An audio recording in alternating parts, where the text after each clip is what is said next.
देखो कल पढ़ा था अल्कोहल, अल्कोहल समझ में आ गया था क्या होता है?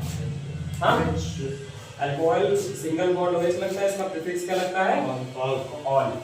और इसका जो फंक्शनल ग्रुप है वो सिंगल बॉन्ड OH का होता है, वो तो सब पता है ना।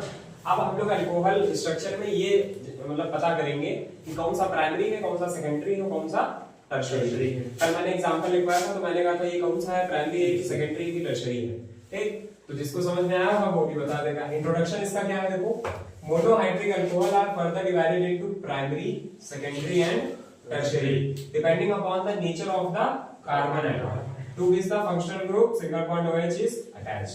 करेंगे से इससे जो भी फंक्शनल ग्रुप मतलब ये हमारा जो फंक्शनल ग्रुप है इससे कार्बन एटम अटैच होगा और हमको पता करना है वो डिपेंड होगा किसमें, प्राइमरी, सेकेंडरी और टर्शियरी लेवल पे। तो देखो सबसे पहले एग्जांपल मैंने ये वाला लिया है। ये एग्जांपल क्या है देखो, यहाँ पे मैंने एक C लिया है, OH इधर जोड़ा, CH2 1 2 3 तीन कार्बन है।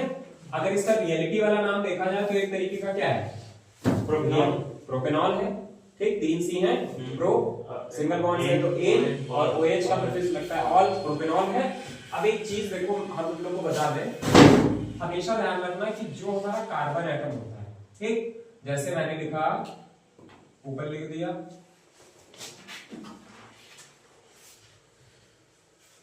ऐसे करो देखो, जैसे मैंने लिखा C C C वही वाला समझा मैंने यहाँ पे लगा दिया OH। इसका नाम क्या है, प्रोपेनॉल। 3 C है तो प्रोपेनॉल हो जाएगा। ठीक, अब सबसे मेन चीज का ध्यान क्या रखना है कि यहाँ पे हमारा ये बताओ मेन कार्बन एटम कौन सा, मेन, हाँ, क्योंकि जिससे हमारा फंक्शनल ग्रुप जुड़ा हुआ होता है वही हमारा क्या होता है, मेन कार्बन।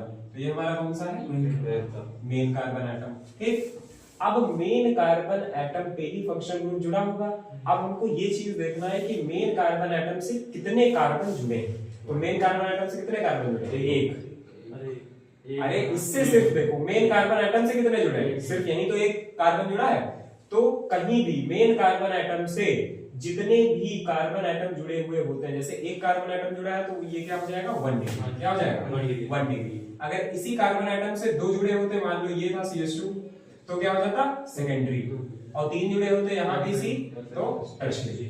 सेम ये तीनों एग्जांपल में इनको देखो, ये समझ गया ना। मेन कार्बन एटम कौन सा होता है, जिसके साथ में फंक्शनल ग्रुप लगा हुआ होता है। मेन कार्बन एटम कौन सा होता है, जिसके साथ में फंक्शनल ग्रुप लगा हुआ होता है। ठीक, अब जरा फर्स्ट वाला एग्जांपल देखो, पढ़ ले यहाँ पे देखो, ये हमारा क्या है, ये हमारा मेन कार्बन है, ये मेरा मेन कार्बन एटम है। क्यों है, क्योंकि इसके साथ में क्या लगा है, हाइड्रोक्सी ग्रुप लगा है। क्या लगा है, हाइड्रोक्सी ग्रुप लगा है। ठीक, मेन कार्बन एटम के साथ में हाइड्रोक्सी ग्रुप लगा है। अब हम ये मेन कार्बन एटम देखेंगे कि इसके साथ में कितने कार्बन एटम जुड़े हुए हैं। तो इसके साथ में कितने कार्बन एटम है, एक। मेन कार्बन एटम ये मिला, ये अल्फा, ये जो मेन कार्बन एटम होता है इसको किससे डिनोट करते हैं, अल्फा से। और जो इसके साथ में जो अटैच होता है दूसरा वाला कार्बन एटम, जिसको हम क्या बोलते हैं, बीटा।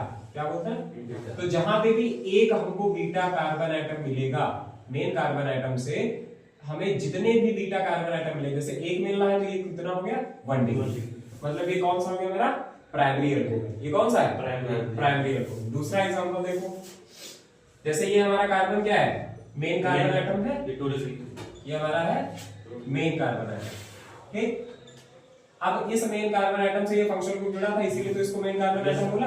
अब इस C के साथ में देखो कितने कार्बन जुड़े, एक और 2। मतलब ये वाला मेरा अल्फा कार्बन हो गया और इसके साथ में कितने कार्बन जुड़े हैं, तो ये एक बीटा और ये एक बीटा। ठीक, ये बीटा मिला, ये बीटा मिला, 2 थे ना, तो 2 बीटा जहां भी मिल जाए अल्फा के साथ से जुड़े हुए, इसी को हम क्या बोलते हैं, 2 डिग्री, मतलब सेकेंडरी अल्कोहल। ये कौन सा हो जाएगा, सेकेंडरी अल्कोहल। यहाँ पे देखो ये हमारा कौन सा है, मेन कार्बन। कैसा है, मेन कार्बन एटम। ठीक, अब मेन कार्बन एटम क्यों, क्योंकि इसके साथ में हाइड्रोक्सी ग्रुप लगा हुआ है। अब इससे देखो ये कार्बन जुड़ा है, ये कार्बन जुड़ा है और ये कार्बन जुड़ा है। यहाँ पे ये तो हमारा अल्फा कार्बन है, एक ये हमारा बीटा मिला, एक ये हमारा बीटा मिला और एक ये हमारा बीटा कार्बन मिला। मतलब जो मेन कार्बन होता है इसी को हम अल्फा कार्बन बोलते हैं, और इस मेन कार्बन से कितने कार्बन जुड़े हैं उन्हीं को हम बीटा कार्बन बोलते हैं। ठीक, मेन कार्बन एटम से कितने कार्बन जुड़े हैं उसी को हम क्या बोलते हैं, बीटा कार्बन एटम। तो देखो 1 2 और 3, तो 3 जुड़े हैं तो मतलब 3 डिग्री मतलब टर्शियरी। तो ये हो गया प्राइमरी अल्कोहल, ये हो गया सेकेंडरी अल्कोहल, और ये कौन सा हो गया, टर्शियरी अल्कोहल। यही इंट्रोडक्शन में लिखा है, कह रहा है कि मोनोहाइड्रिक अल्कोहल फर्दर डिवाइड किए गए किसमें, प्राइमरी सेकेंडरी और टर्शियरी में। मैंने बता दिया कैसे, वो डिपेंड किस पे होंगे, nature of the carbon atom, मतलब कार्बन एटम जहां पे फंक्शनल ग्रुप है, जो जिस कार्बन से मेरा फंक्शनल ग्रुप अटैच है वो कौन से नेचर का है। तो हम नेचर पता कर लेंगे, जो मेन कार्बन एटम है उसको हम अल्फा मान लेंगे, और उसके साथ में देखेंगे कौन सा कार्बन एटम जुड़ा हुआ है। तो ये देखो यही तो एक इससे जुड़ा है, और तो कोई जुड़ा नहीं है, इससे भले कोई जुड़ा हो, हमें मेन कार्बन एटम से चेक करना है कि कौन सा कार्बन एटम जुड़ा है। जो कार्बन एटम, जितने कार्बन एटम जुड़े होंगे अल्फा कार्बन से, जितने कार्बन एटम जुड़े होंगे उसको हम क्या बोलते हैं, बीटा कार्बन एटम। और जितने बीटा कार्बन एटम वही उतना डिग्री कहते हैं। जैसे 1 जुड़ा है तो 1 डिग्री, 2 जुड़ा है 2 डिग्री, 3 है तो 3, 1 है तो प्राइमरी, 2 है तो सेकेंडरी, 3 है तो टर्शियरी। ठीक, तो ये हो गया degree of alcohol, primary secondary and tertiary. इनके ऐसे नेम लिख लोगे, अरे वैसे सिंपली जैसे लिखते हो, बस तुमको ध्यान का रखना है। ये अगर पेपर में आ जाए, ये बन के स्ट्रक्चर बन के आ जाए या कोई भी, या कहते हैं कि प्राइमरी डिग्री अल्कोहल बनाओ या सेकेंडरी बनाओ या टर्शियरी बनाओ, तो बना लोगे ना। इतना ध्यान रखना, जो मेन कार्बन एटम है जिसके साथ में फंक्शनल ग्रुप जोड़ना, वो जो फंक्शनल ग्रुप जुड़ेगा वो फंक्शनल ग्रुप के साथ में ये ध्यान रखना कितने हमारे बीटा कार्बन ऑफ एटम है। ठीक, वही हमारा क्या होता है, क्या होता है, डिग्री ऑफ अल्कोहल। ठीक, तो इस चीज का ध्यान रखना। चलो देखो स्टार्ट करो। देखो नया कॉन्सेप्ट है, उसी में अल्कोहल, ईथर और क्या था, फिनॉल। अब भूल जाते हैं। चलो देखो अल्कोहल की निष्कर्ष अभिनव, मैंने अल्कोहल की primary alcohol, secondary alcohol, tertiary alcohol पढ़ा चुके हैं। तुम लोग आए तो उसके पहले जो भी था वीडियो में तुम लोग देख लेना, समझ में आ जाएगा। ठीक, अब देखो यहाँ पे आइसोमर, आइसोमेरिज्म क्या होता है सबको पता है, क्लास 9th से पढ़ते आ रहे हो, 10th से पढ़ते आ रहे हो, जिसका सेम मॉलिक्यूलर फार्मूला हो बट डिफरेंट स्ट्रक्चर हो। मतलब कह रहे हैं कि सेम मॉलिक्यूलर फार्मूला होना चाहिए और डिफरेंट स्ट्रक्चर होना चाहिए। ठीक है, समझे कि नहीं।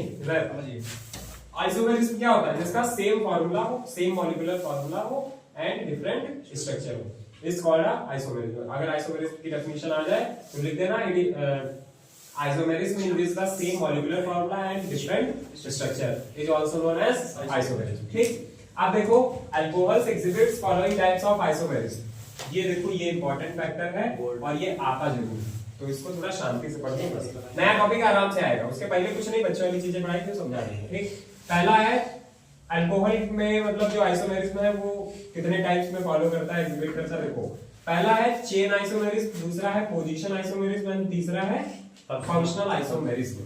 अच्छा, चेन आइसोमेरिज्म तो सबको पता होगा कि चेन टाइप कहीं सीधी बन जाती है, कहीं ऐसे बन जाती है, कहीं ऐसे बन जाती है। ठीक, अब चेन हमारी कैसी होगी तो इस पे डिपेंड करता है। देखो जैसे फॉर एग्जांपल मैंने यहाँ पे चेक किया 1 2 3 4, ये जो पांचवा CH3 है, इस CH3 को अगर हम उधर लगा देते तो कोई दिक्कत थी नहीं ना, लेकिन हमको क्या बनाना था, चैन बनाना था।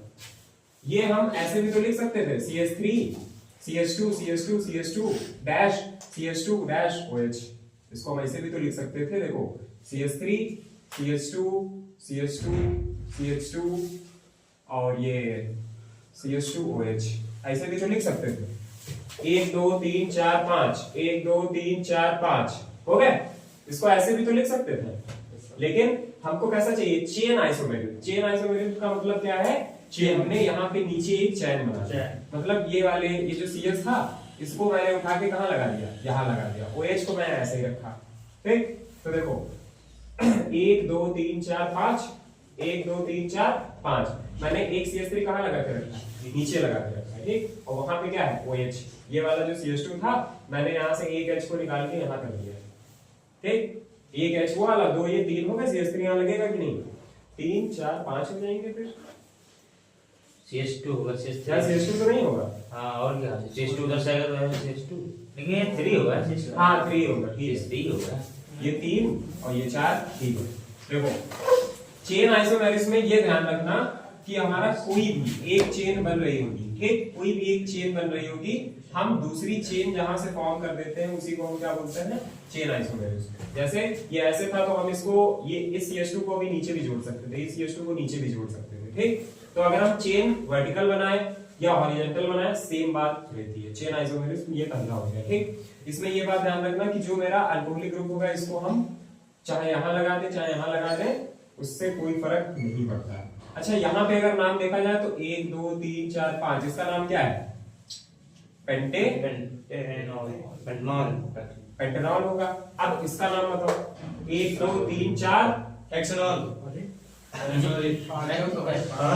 ये देखो कि हमारा मिथाइल ये क्या है, हेप्टेनॉल है, हेप्टेनॉल पेंटेनॉल इसका पेंटेनॉल। देखो आप बताओ, सर वन ब्यूटेनॉल। सर रुकिए रे, फिर थोड़ा देख। हाँ देखो, वो तो पेंटेनॉल है, ये तो कंफर्म है। ये कौन सा है, डाई। भाई मैं बताऊं, डाई पेंटेनॉल। ये सबकी देखो सबसे 1 2 3 से ट्राई है। देखो हम चैन टाइप चलते हैं, ऐसे हम चैन चलेंगे, हमारी चैन ये बन रही है।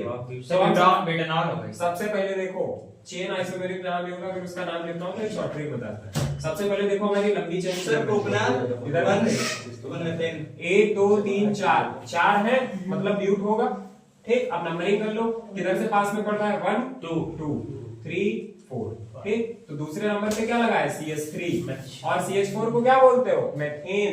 उसमें से अगर एक H को हटा दो तो वो क्या बन जाता है, एल्किल ग्रुप। उसमें क्या लग जाएगा, आई, क्या हो जाएगा, हाइल। तो दो नंबर पे क्या लगा है, तो 2 मेथाइल। देखो 2 मेथाइल ये तो हो गया। अब 1 2 3 4 4 क्या है,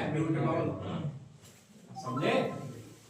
तो अगर तुम्हें ये दिया हो, ठीक, और कहें कि इसका चेन आइसोमेरिज्म बनाओ, तो ऐसे बनेगा, ठीक। तो चेन आइसोमेरिज्म समझ में आया क्या होता है।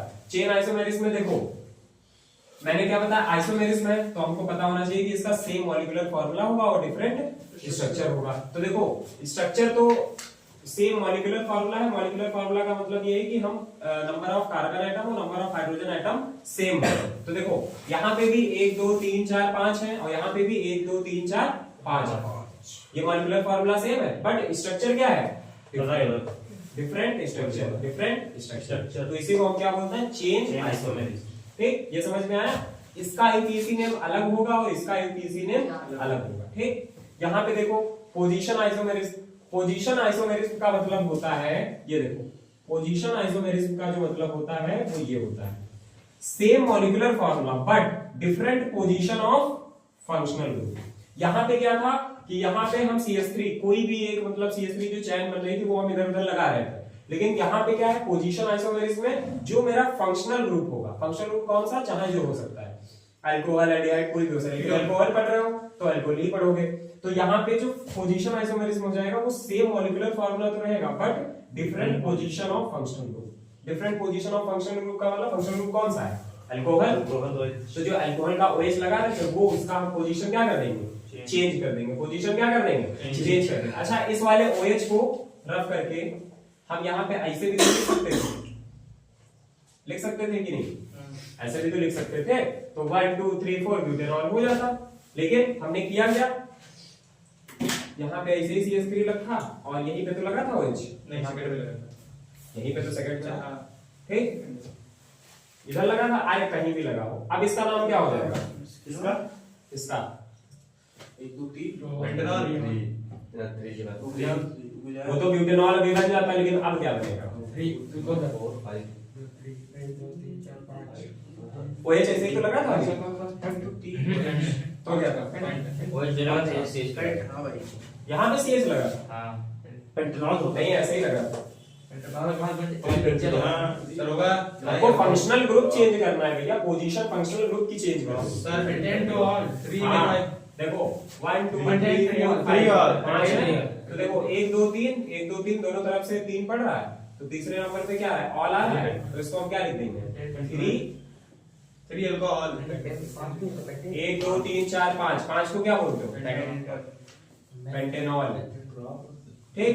लेकिन पेंट प्लस इसको ऐसे भी लिख सकते हो, pent plus 3 ol, pent 3 ol. Pentanol है। हाँ 3 पेंटेनॉल वो ये बोल रहा है हां 3 इधर समझ में आए सर तीसरे इधर नंबर से का लेने चाहिए उधर से ले लेगी। हाँ या ऐसे लिख सकते हो pent plus 3 ol, pent plus 3 ol. इसका दूसरा नाम भी हो सकता है पेंट प्लस पेंट 3 ऑल, तो जैसे ये भी लिख सकते हो। ये समझ में आया। पोजीशन आइसोमेरिज्म क्या होता है? कोई भी कंपाउंड में जब हमारा फंक्शनल ग्रुप की पोजीशन चेंज हो जाए, कोई भी कंपाउंड में जहां हमारा जैसे मान लो फंक्शनल ग्रुप यहां पे है तो यहां से यहां चेंज कर दे। ठीक, अच्छा अगर इस OH को निकाल के हम यहां पे लगा देते तो नहीं पेंट टू ऑल होगा। हाँ 1 2 3 4 5 और 5 हो गया तो क्या? अरे सर, पेंटेनॉल 2 पेंटेनॉल भी लिख सकते हैं। 2 पेंटेनॉल प्लस पेंट 2 ऑल ऐसे भी लिख सकते हो और 2 पेंटेनॉल भी लिख सकते हो।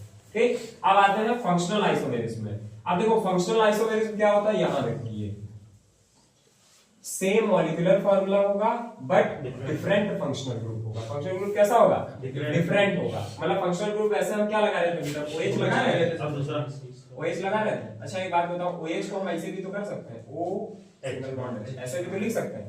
तो मैंने क्या किया, CH3 CH2OH सिंपल सा, मतलब ये मैंने एक लिख लिया। इसका नाम क्या है कोई बताएगा?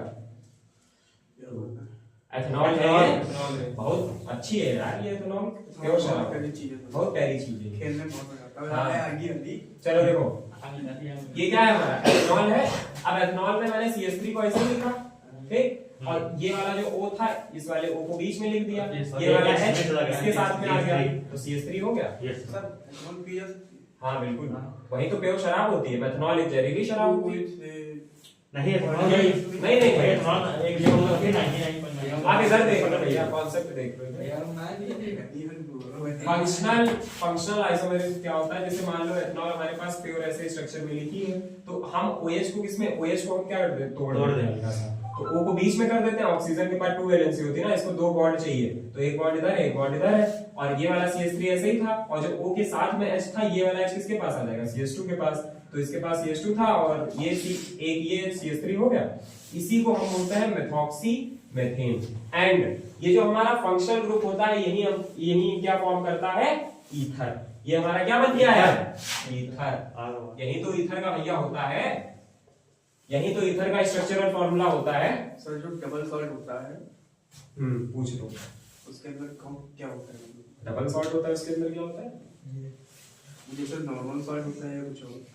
नॉर्मल सॉल्ट होता है, डबल सॉल्ट होता है, आरबी सॉल्ट होता है, बहुत सारे सॉल्ट। जो डबल सॉल्ट होता है हाँ वो नॉर्मल सॉल्ट होता है या कुछ और जैसे एक्स्ट्रा होता है? नहीं वो नॉर्मल सॉल्ट ही होता है।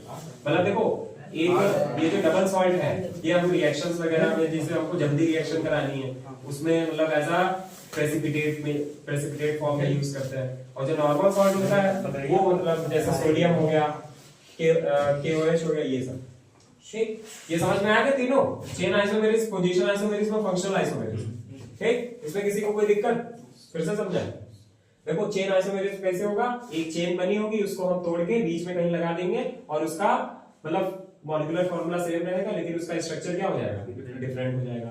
पोजीशन आइसोमेरिज्म में क्या किया मैंने? OH जैसे यहाँ पे लगा था तो OH को उठा के मैंने पोजीशन उसकी चेंज कर दी। कोई भी फंक्शनल ग्रुप की जब पोजीशन चेंज होती है उसी को हम क्या बोलते हैं? Position isomerism. जैसे यहाँ पे मैंने एक करके दिखाया। फंक्शनल आइसोमेरिज्म में क्या होता है कि जो OH होता है उसको हल्का सा तोड़ देते हैं। ठीक, O को हम बीच में रख देंगे क्योंकि O भैया राजा है और H क्या है तो सब समझ लो इसके चूजे हैं तो इनको अलग कर देंगे। और ये जो हमारा फंक्शनल ग्रुप होता है यही क्या फॉर्म करता है? हमारा ईथर। क्या फॉर्म करता है? ईथर। ये जो फंक्शनल ग्रुप है ये क्या बना रहा है? ईथर बना रहा है और इसका नाम क्या है? Methoxy methane. इसको क्या बोलते हैं? Methoxy methane. ठीक, मेथॉक्सी मेथेन। समझ में आए? ये सब IUPAC में हम आएंगे अभी तो आगे फिर लिखना पड़ेगा तो अच्छे से समझ लो। ना समझ में आया तो बताओ। आ गया? चलो चलो देखो अल्कोहल के बारे में सब कुछ पढ़ा दिया है। अब आते हैं प्रिपरेशन ऑफ अल्कोहल पे।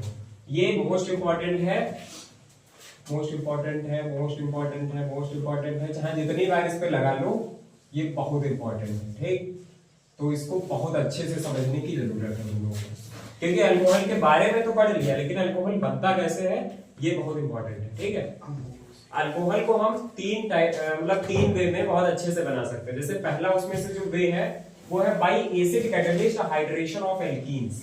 मतलब जो एल्कीन होता है, एल्कीन मतलब डबल बॉन्ड, जो डबल बॉन्ड होते हैं उसमें क्या मिला दो, पानी, उसमें क्या मिला दो, पानी, तो वो क्या हो जाएगा, हाइड्रेशन ऑफ एल्कीन हो जाएगा, उसमें मतलब ये घुल जाएगा। और बाय द कैटलिस्ट हम किसका यूज करेंगे, एसिड का। जब हम रिएक्शन कराएंगे एल्कीन की, जब हम रिएक्शन कराएंगे तो उसमें वाटर मिलाएंगे, और जैसे ही वाटर मिलाएंगे तो कह रहे हैं कि एज अ कैटलिस्ट के लिए क्या होना चाहिए, एज अ कैटलिस्ट के लिए क्या होना चाहिए, एसिड। एसिड क्या होता है, क्लास 10th में तुम लोगों ने पढ़ा होगा चैप्टर 2 में, acid basis and salt. What is acid? Acid क्या होता है, जिसमें an acid in which is the H plus ion fully dissolved in water। पानी में H plus ion जिसमें fully dissolved हो जाते हैं उसी को क्या बोलते हैं, एसिड। जिसमें H plus ion fully dissolved हो जाए वाटर में उसी को क्या बोलते हैं, एसिड। तो मैंने इन the presence of H plus लिख दिया, तुम लोग एसिड कुछ भी ले सकते हो। जैसे मैंने डेफिनेशन में लिखा है H2SO4, तुम लोग HCl, H2SO4 एंड NH3 मतलब कुछ भी ले सकते हो, ठीक है, HNO3 कुछ भी, नाइट्रिक एसिड हो गया, COOH carbonic acid, carboxylic acid, CH3COOH, COOH, वो बेस होता है, एसिड नहीं है वो, मतलब as a basic in nature होता है, बट उसको नहीं ले सकते। देखो सबसे पहला प्रिपरेशन ऑफ अल्कोहल में फर्स्ट पॉइंट क्या कह रहा है, bye acid catalyst hydration of alkenes. अब शांत रहना प्लीज यार, थोड़ा कंसंट्रेट होकर समझ लिया करो कोई चीजें। जब हम एल्कीन में पानी मिलाएंगे, ठीक है, जब हम एल्कीन में पानी मिलाएंगे तो वो क्या हो जाएगा, ये कहेगा मैं पानी हो गई, ठीक। तो जो एल्कीन में पानी मिलेगा तो वो पानी हो जाएगा।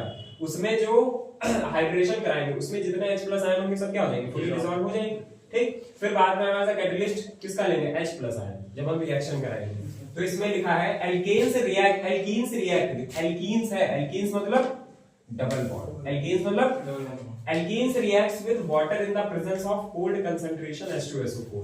कह रहे हैं कि एल्कीन को हम वाटर के साथ में क्या कराएंगे, रिएक्ट कराएंगे, इसमें कोल्ड कंसंट्रेशन H2SO4, मतलब ठंडा होगा H2SO4 और उसी में पानी होगा, उसी में एल्कीन होगा। लेकिन यहाँ पे जो cold H2SO4 in the presence of, वो कैसे काम करेगा, as a catalyst, as a catalyst. Catalyst का कब हम यूज करते हैं, जब रिएक्शन नहीं हो रही होती है तब हम कैटलिस्ट का यूज करते हैं, एज अ प्रेसिपिटेट जिसको बोलते हैं, ठीक है।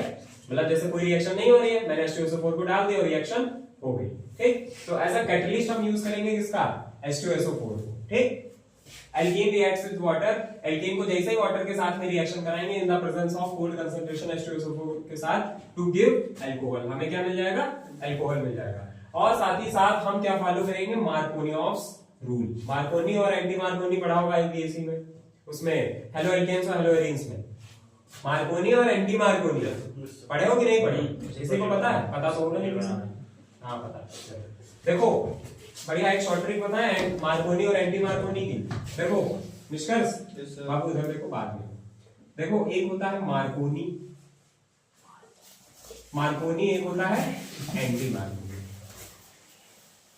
कोनी नहीं मारना है, एंटी मार्कोनी रूल है ये क्या है, देखो मार्कोनी बाबा क्या कहते हैं, मार्कोनी बाबा क्या कहते हैं, कह रहे हैं कि जो रिच है उसको और रिच बनाओ, जो पुअर है उसको और पुअर बनाओ, जो पुअर है उसको और पुअर बनाओ। मतलब मार्कोनी बाबा कहते हैं कि जो अमीर है उसको और अमीर बनाओ और जो पुअर है उसको और पुअर बनाओ। जैसे कि अपनी सरकार बोल रही है, सरकार बोल रही है, मतलब हम ऐसा पॉलिटिक्स में नहीं जा रहे हैं, बता रहे हैं, ठीक है।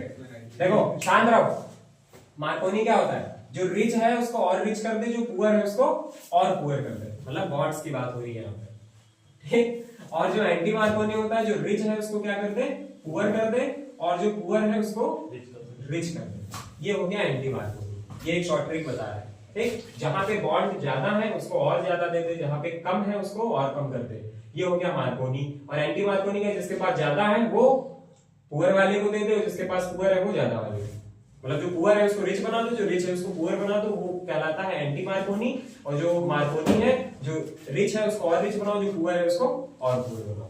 तो हमको फॉलो क्या करवाना है, मार्कोनियॉफ्स रूल, ठीक। तो अकॉर्डिंग टू यहाँ पे देखो, मैंने यहाँ पे क्या लिया है, 1 2 3, मैंने यहाँ पे क्या लिया है, एथीन एल्कीन लिया है। एल्कीन का ग्रुप है भाई, सिंगल डबल बॉन्ड नहीं दिख रहा है, मैंने एल्कीन का एक कंपाउंड ले लिया, काहे का 1 2 3, ये क्या है डबल बॉन्ड प्रोपीन। आईसीएससी में क्या है? प्रोपीन 1 2 3 3 सी है, 3 सी को प्रो बोलते हो। डबल बॉन्ड है एल्कीन, एल्कीन का प्रीफिक्स क्या लग जाता है? ईन। तो क्या हो जाएगा? प्रो प्लस ईन, प्रोपीन। और प्रोपीन में मैंने क्या मिलाया? वाटर, जैसा कि ऊपर लिखा था। इन the presence of H2SO4 acid, कोई भी एसिड ले सकते हैं। एसिड के साथ में हल्का सा हीट, ठीक, हल्का सा हीट जैसे ही दिया, फिर उधर क्या बना? CH3 ऐसे ही बन गया, ठीक। और ये वाला CH, यहां से ये एक बॉन्ड टूट गया। अब जब यहां से ये एक बॉन्ड टूटा है, यहां पे देखो, जैसे मैंने यही वाली रिएक्शन नीचे लिखी है, पहले इसको समझ लो, बाद में ऊपर समझ में आ जाएगा। ये रिएक्शन मैंने प्रोपीन किया प्लस H2O को हम HOH लिख सकते हैं, ठीक। यहाँ पे ये जो डबल बॉन्ड था वो एक बॉन्ड मैंने तोड़ दिया, और जैसे ही तोड़ा तो ये जो मतलब अमीर था, इसके पास क्या आ जाएगा? निगेटिव साइन आ जाएगा। ये अपना एक बॉन्ड इसको दे देगा, इसको दे देगा, अपने पड़ोसी वाले को दे देगा। एक बॉन्ड इसके ऊपर आएगा तो इसके ऊपर क्या आ जाएगा? माइनस, और इसके ऊपर क्या आ जाएगा? प्लस। भाई दो सी के बीच में, जैसे ये सी और सी, ध्यान से समझना, वरना हम नहीं जानते, फिर पागलों की तरह पूछोगे, हम बताएंगे नहीं। सी और सी ये हो गया, ठीक।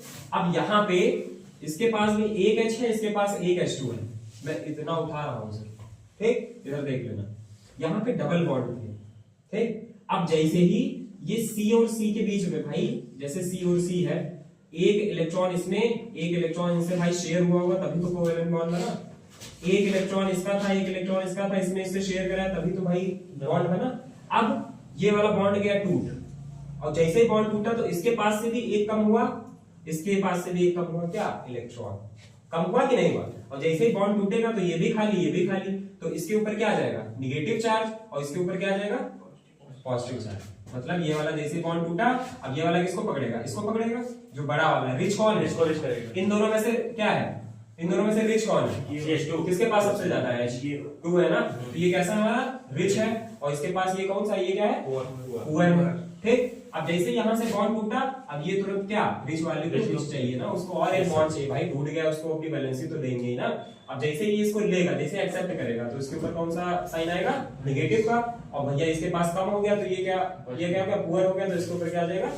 पॉजिटिव आ जाएगा। प्लस यहाँ से देखो H और OH, जो H2O था, जो वाटर था, H और OH। अच्छा ये H, ये पहला वाला H प्लस का होता है, OH हमेशा माइनस का होता है। तुम लोग को पता है कि जो H2O होता है, इसमें से H प्लस और OH माइनस वाला होता है, तुमको सबको पता है ना। अब ये जो मैंने क्या कहा था, इसमें हम मार्कोनियोव का रूल करेंगे। जो रिच है उसको और रिच बनाना है, जो पुअर है उसको और पुअर बनाना है। मैंने यहाँ पे ये बताया, जो रिच है उसको और रिच बनाओ, जो पुअर है उसको और पुअर बनाओ। तो यहाँ से देखो, इतना समझ में आया? यहाँ से जैसे बॉन्ड टूटेगा, इसके ऊपर क्या आ जाएगा? नेगेटिव आ जाएगा, क्योंकि इसको भैया एक बॉन्ड चाहिए, और इसके ऊपर क्या आ जाएगा? पॉजिटिव आ जाएगा। इसके पास एक कम हो गया ना भाई, एक इलेक्ट्रॉन कम हो गया, इसमें एक उसको एक्सेप्ट कर लिया तुरंत जो टूटा, ठीक। तो देखो ये जो पॉजिटिव था, H वाला, ये जो पॉजिटिव था, ये अपना पॉजिटिव, क्योंकि रिच को रिच बनाना है ना, ये रिच था, तो भैया ये वाला पॉजिटिव का ये भी तो रिच है ना, तो ये रिच वाला किसको अपना एक इलेक्ट्रॉन दे देगा? इसको दे देगा, क्योंकि रिच वाले को रिच ही चाहिए। और माइनस क्या होता है? वो गरीब है, पुअर है ना। अब ये पुअर वाला किसको देगा? पुअर वाले को। एक पुअर वाला अमीर को देगा ना? नहीं, ये पुअर है, ये पुअर को देगा, क्योंकि CH पुअर है ना, OH माइनस है, ये तो पुअर पहले से है, तो ये पुअर वाले को दे देगा, और रिच वाले को दे देगा। तब ये बॉन्ड यहाँ पे टूट जाएगा। गरीब को देगा। खुद ही सोचो, जब यहाँ से भैया बॉन्ड टूट जाएगा, तो जब जैसे ही बॉन्ड टूटेगा, जो रिच है उसके पास माइनस आ जाएगा, जो पुअर है उसके पास प्लस आ जाएगा। अब इन दोनों को अपनी वैलेंसी मतलब कंप्लीट करना है ना, अपने बॉन्ड का फॉर्मेशन करना है, तो उधर से H और OH से पूरा सिस्टम अपना लेगा। तो जो रिच वाला है वो रिच वाले को देगा भैया, और जो पुअर वाला है वो पुअर वाले को देगा। यही तो मार्कोनियोव रूल होता है। समझ में आया? अब जैसे रिएक्शन कराएंगे हम H2O के साथ, ये सॉरी H प्लस क्या है? H2SO4, मतलब कोई भी एसिड होगा। तो देखो ये वाला CH3 ऐसे ही लिखा है, माइनस ये CH ऐसे ही लिखा, CH ऐसे ही लिखा। अब ये वाला OH किसके पास आया था? पुअर वाले के पास आया था, तो ये वाला OH अब कहाँ लग जाएगा? इसके नीचे लग जाएगा। मैंने इसके नीचे लगा दिया OH, और माइनस यहाँ CH2 था, ये वाला H किसको दे देगा? तो 2 में 3 हो जाएंगे, तो CH3। अब ये हमारा क्या बनके तैयार होगा? Propane 2। It's a preparation of alcohol. यही सेम प्रोसेस ऊपर वाले में हुई है, देख लो। यहाँ से एक बॉन्ड टूटेगा, इसके ऊपर पॉजिटिव आएगा, इसके ऊपर नेगेटिव आएगा। इधर पहले प्रोपीन लिया, फिर H2O लिया, पानी मिलाया, और जैसे ही पानी मिलाया, थोड़ा सा हीट दिया एसिड की प्रेजेंस में, इधर क्या बन गया? तुरंत यहाँ पे OH लग जाएगा और यहाँ CH3 आ जाएगा। ये हमारा क्या बन गया, प्रोपेन टू ऑल। उसकी जो मैकेनिज्म थी वो भी मैंने समझा दिया, ठीक, कैसे क्या हुआ। क्योंकि ये भी रिएक्शन अगर डायरेक्ट हम लिख देते तो तुम लोग अभी लेते छाप, लेकिन ये आई कहां से है तो इसका ध्यान रखना। तो सबसे पहले हमारा जो प्रोटीन है, ये जो हमारा प्रोटीन था, इसमें से जैसे ही डबल बॉन्ड है, जैसे ही बॉन्ड टूटेगा, जैसे ही बॉन्ड टूटेगा तो जो अमीर वाला है, जो रिच है, उसके ऊपर नेगेटिव साइन आ जाएगा और जो गरीब है उसके ऊपर पॉजिटिव आ जाएगा, ठीक। क्योंकि इसने इसको क्या किया, एक्सेप्ट किया है, तो नेगेटिव इसके पास से ये चला गया तो ये पॉजिटिव। क्योंकि गरीब कभी नहीं चाहता है कि हम गरीब दिखें, इसीलिए पॉजिटिव का साइन है। ये गरीब, समझ में आया ये? फिर से ये समझाएं। अमीर है, ये गरीब है। गरीब ने अमीर को, तुम खुद ही सोचो, H इसके पास ज्यादा है ना, इसके पास कम है। इधर सुनो, नहीं भाई, फिर से समझाते हैं। अभिषेक समझ में आया है? देखो इधर इधर शांत। यहाँ पे तुम लोग की कंफ्यूजन क्या बता देता है। यहाँ पे H कितने हैं, 2, यहाँ पे H 1। तो भैया जिसके पास H ज्यादा है वही तो रिच होगा, तो सर देना इसको चाहिए, इसको देना चाहिए। इसको ज्यादा है, वीर के हाँ, पास। तो वही तो दिया है। यहाँ पे H प्लस आया ना था, तो ये H पॉजिटिव मतलब अमीर है ना, हाँ, हाँ। प्लस क्या है, अमीर है, प्लस क्या है, अमीर है, तो अमीर अमीर को दे दिया। और ये निगेटिव वाला था तो ये गरीब था, और इसके पास H कम थी, ये भी तो गरीब था, तो इसने गरीब वाले को दे दिया। ठीक, ये सिस्टम भैया तुमसे कि इसको देना चाहिए, समझ गया ना। हाँ, और बाद में ये इसने इसको OH दिया था, तो CH के नीचे मैंने इधर OH लगा दिया, और ये वाला H आएगा CH2, एक H मिला के CH3 हो गया। तो क्या बन गया, प्रोपेन टू ऑल। ठीक, यही हो गया हमारा 2 प्रोपेनॉल या propane two all. It's a preparation of alcohol. किसी को कोई दिक्कत? मार्कोनियन रूल क्या होता है बताओ? जो रिच को रिच बनाए पुअर को पुअर बनाए। एंटी मार्कोनी क्या होता है? जो रिच को पुअर बनाए उसको पुअर बनाए। हाँ, जिसके पास ज्यादा बॉन्ड है वो कम वाले को दे दे, जिसके पास कम है वो ज्यादा वाले को दे दे। यही था। और क्या? हाँ ठीक। और मार्कोनियन रूल क्या होता है? मार्कोनी होता है, जो अमीर है वो अमीर रहेगा, जैसे मैं अमीर हूँ तो मैं अमीर ही रहूंगा, तुम लोग गरीब हो तो गरीब ही रहोगे। बिल्कुल। फॉर एग्जांपल जैसे वैसा है तुम लोगों से बहुत ही गरीब, ठीक, लेकिन हम कहते नहीं कि हम गरीब। हम लोग से ज्यादा आप अमीर हैं। हाँ, अब सुनो, हाँ, अब सुनो, जाते हैं, अब आते हैं पढ़ाई पे। हाँ, पढ़ाई पे, अरे बता भी। हाँ सुनो, हाँ सुनो, जैसे अच्छा एक बात बताओ, जैसे अभिनव भी नोटे गिन रहा है, इतनी मोटी गड्डी उसके पास आ गई है, अभिनव भी नोटे गिन रहा है। इमेजिन करो, अभी वो मान लो नोटे गिन रहा है और हम बीच में उसको भी कहें ए अभिनव, और नोटे उसकी आधी गिन गई है, इतनी मोटी गड्डियां है। आपने कहा पूरी नोटे गिनना है, इसके पापा ने इनको दिए, इसी के पैसे हैं, वो इमेजिन कर रहा है, वो नोटे गिन रहा है, ठीक। अब बीच में अभी तुम पहुंच जाओ, तुम पहुंच जाओ, तुम पहुंच जाओ, तुम पहुंच जाओ, तुम पहुंच जाओ, तुम पहुंच जाओ, हम पहुंच जाए, ए अभिनव, उसका कंसंट्रेशन बिगड़ेगा? नहीं बिगड़ेगा, वो अपनी नोटों में ही कंसंट्रेशन बनाए रखेगा, ऐसा ही है, नहीं बिगड़ेगा। तुमको डर नहीं है, बड़े से बड़ा और छोटे से छोटा आदमी किस पे जाता है? पैसे से, ठीक। और पैसा कैसे आता है? उसके लिए बहुत ज्यादा स्ट्रगल करना पड़ता है। जैसे फॉर एग्जांपल हम तुम लोग को रियलिटी बताते हैं, जिसको हम सब लोग पूछते हैं, MS धोनी, महेंद्र सिंह धोनी, अभी इतने इतने केसेस हो गए, ठीक। मतलब अभी ये विराट कोहली और रोहित शर्मा ये रिटायर हुए, T20 में रिटायर हुए।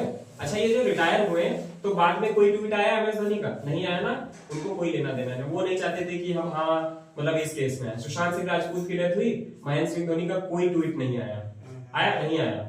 लेकिन जब मुकेश अंबानी के लड़के की प्री वेडिंग थी तब ट्वीट आया, बहुत लंबा चौड़ा लिखा। क्यों?